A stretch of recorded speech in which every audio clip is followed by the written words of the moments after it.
حضرت سلیمان علیہ السلام حضرت داؤد علیہ السلام کے بیٹے تھے۔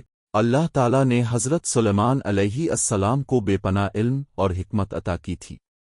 اب جانوروں، پرندوں اور جنات کی زبان سمجھتے تھے اور ان پر حکومت کرتے تھے۔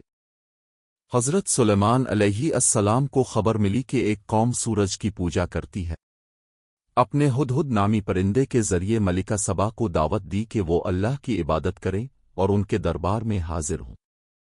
ملکہ سبا نے حضرت سلیمان علیہ السلام کی دعوت قبول کی اور اپنے دربار کے ساتھ حضرت سلیمان علیہ السلام کے پاس آئے۔